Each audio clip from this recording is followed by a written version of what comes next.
Hello, I'm Steph from iDriver Classic, and today I'm showing you a car that was built on all the promotional material as fulfilling every need. It is of course the Austin Westminster A110.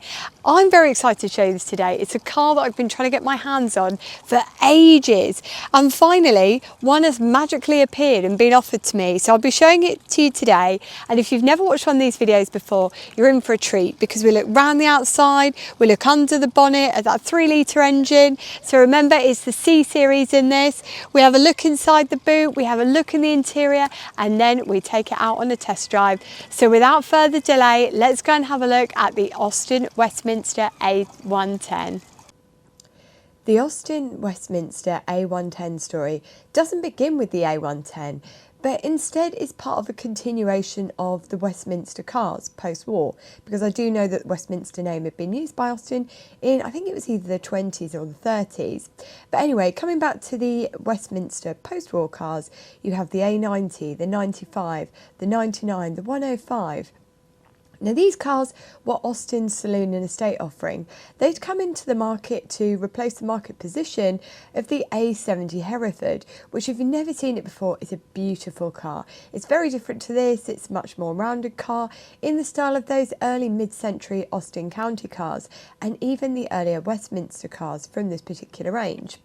Now at first, the new breed of post-war Westminster cars shared that rounded styling, but with the arrival of the A99, right at the end of the 50s, so 59, a new Pinin farina style bodywork came in, heralding a new shape for the Westminster for the new decade. The step up from the 95 105 actually feels quite dramatic because you've got the addition of the straight 6 C series engine, the power assisted brakes and various other modern touches, which really helps bring the car into a new place for the 60s market, which of course changes. You look at any manufacturer and you start seeing some really different stuff. Just 2 years after that pleasing move forward in design, Austin bring in the A110, which is it comes in the autumn of 1961, and it's the car that we're testing today. However, please do note that the model we're out in is the Mark II, which launches in the spring, so I think it's May of 1964. The changes from the 95 to the 110 aren't vastly dramatic. It's more of a facelift than a complete reinvention, and it still sported the same basic unit construction chassis monocoque arrangement as did the A99, and the engine is still that trusty C series engine. However, by this point they've learnt some tricks from other models. So the C series wasn't just fitted to this, it was fitted of course famously to the MGC, but it was also fitted to the Austin Healey 3000.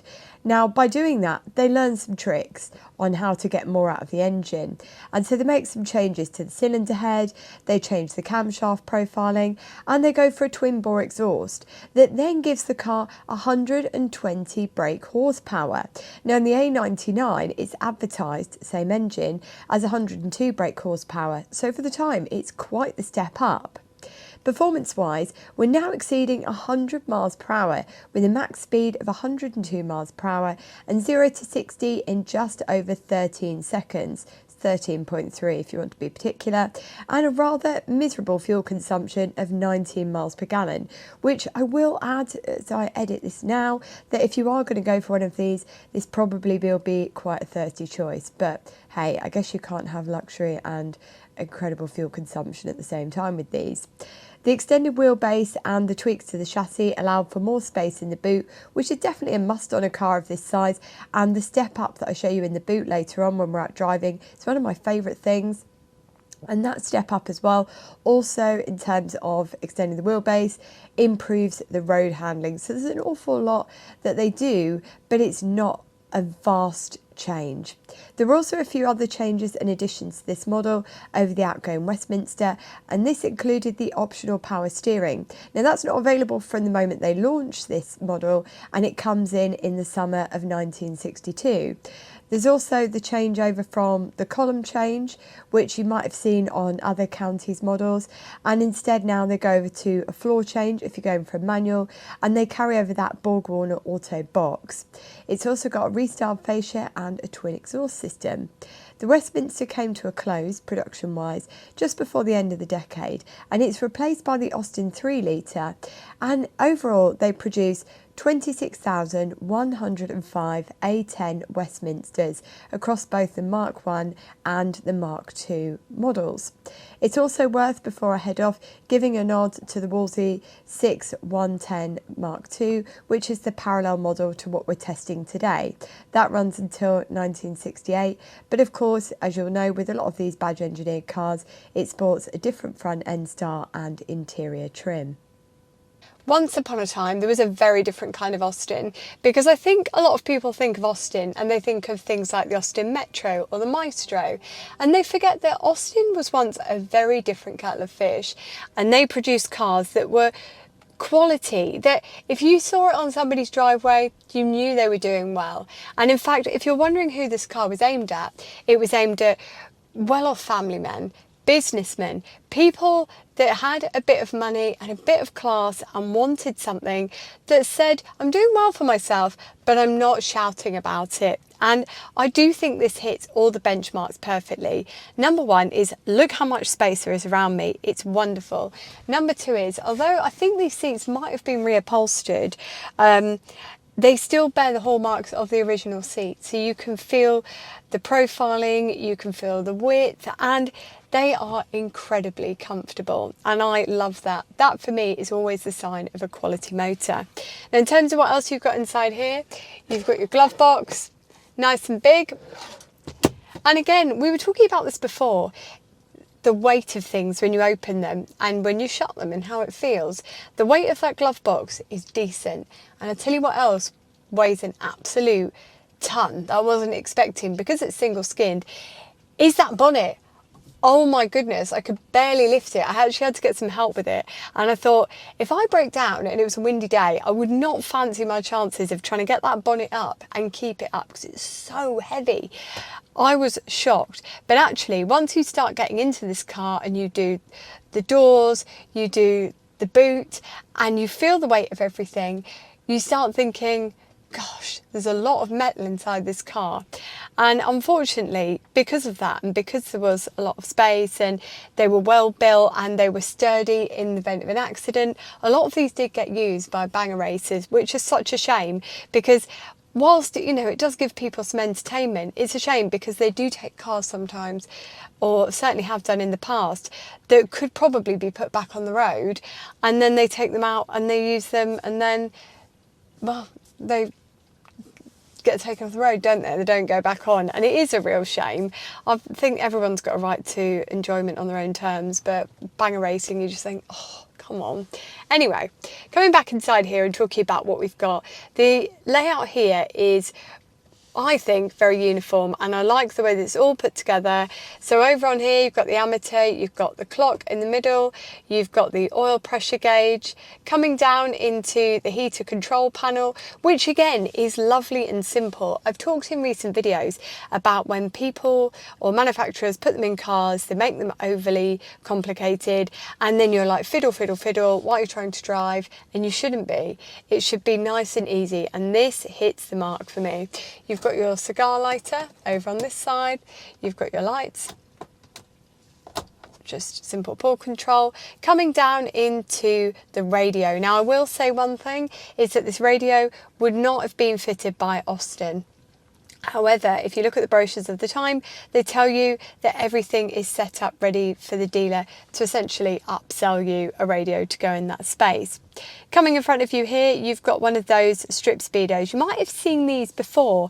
They've got them in the Austin version of the 1100, and they've got them in a few other cars as well. But I really like them, where you get that little ticker tape come up as you drive. You've got your temperature gauge and you've got your fuel gauge there as well. Now down here we've got a selection of switches, which I think have been put in as an after. So you've got the lights, so I guess we're not using that one, the hazards, electric fan, washers, another light. Gosh, like being on one of those mopeds, isn't it, of scooters. And then as well you've got the flasher, which seems to have been taken out, but that's just a little bit aftermarket panel there that I thought I'd show you as well. Now The quality inside here extends back as well. So you've got picnic trays in the back, which I love. I wish I had a car with picnic trays. I think they're marvellous. And you've got ashtrays throughout as well. So wherever you would like a cigar or a cigarette, there is something for you. And these are little wooden ashtrays as well. They're quite cool actually, I like them. Now in terms of space as well, you've got your parcel shelf, and it's a deep parcel shelf that runs along the front of the car. You've got these door pockets in here. There is so much space inside here, and it is wonderful because you get inside and you immediately feel relaxed, and that's something that sometimes you can't always pick up in a video. But what does it sound like? Remember, it's that C-Series engine, which was designed by Morris. Some people don't know that. Thought I'd check that in the video. I'm just going to check we are in park, and we'll get it started up.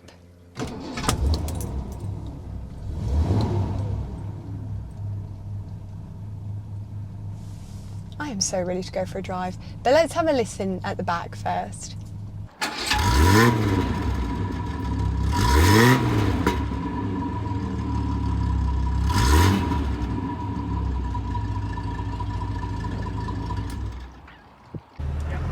Right, let's go on an adventure. If the traffic allows us, because this is like take number 58. Now, the first thing that everyone's going to comment on, because you can probably see it, is I'm not wearing a seat belt. So I'd like to just educate you about that in this particular circumstance, is that these were never fitted with belts from new. Whilst they put all the anchorages in, so you could put seat belts in if you wanted to pay extra, no one has ever done it in this car. Am I nervous? Absolutely not, because I regularly go out in cars that have no seat belts fitted. It's completely legal, and there is no legal requirement to do so for the vehicle to be road safe or for me to meet law requirements. So please don't be worried if you're watching this from abroad or home and didn't know about that weird little loophole. Anyway, coming back to the car, this is such a simple thing to drive. Now, somebody at some point made a wonderful decision, and that is to have power steering put into this, because that was never something that was a given from new. You had to pay extra for it. And as well as that, the automatic transmission is lovely. So I think it's Borg-Warner Type 35 in this. And if you wanted to, and you wanted to go for manual, you could have, and there were two options. So it was 4 forward speed with no synchron first, or 4 forward speed with no synchron first and an overdrive. So there are various options. And you know what? This makes it cruise so easily, having this auto box. Now you will see that I'm having to do a slight bit of correction as we drive along, but for the age of the vehicle, it's very slight indeed. I mean, there are some cars that I get into and you can be swinging that steering wheel around and not getting too much positive response. So actually, this actually feels remarkably refined for the era of the car. Now, coming back to the driving experience, it's one of those cars that you can get into and immediately feel at home in, because it's got marvellous visibility all the way around. You've got those mirrors on the end, you've got them here, and you just get an instant feel for this. You know, like with some cars that you just get into and everything is exactly where it should be. I mean, all the controls are exactly where I'd like them to be. Nothing is like way over there that I'm having to reach for. And it's just a comfortable driving experience. And it said, you know, within that marketing material that it was going to fulfill all my needs. I thought, is it going to meet all my needs? But actually, the seats are incredibly comfortable, so I could drive it for miles. And in fact, if you read the literature of the time, it says that the seats have been designed with going long distance in mind. And bear in mind, this is a relatively new thing, because we're coming into the age of motorways, people travelling long distances. And so it's quite forward thinking that they were thinking about people doing all those miles and wanted to do something to meet those needs. Goodness me, the steering, nice and easy, as I've already talked about, especially with that power steering. We've got disc brakes in this. We've got all that space in the back for your passengers. The one thing that I would maybe disagree with is if you look at the original brochures, it says that it can seat 6 people. I don't think it would. I think it would be a horrible experience having 6 people in this. It would feel cramped, it wouldn't feel fun. and you would just feel like you'd overloaded the car. I wouldn't enjoy it. You probably could fit them, but I think that's probably my one takeaway, is I would stop at probably 4 people in this.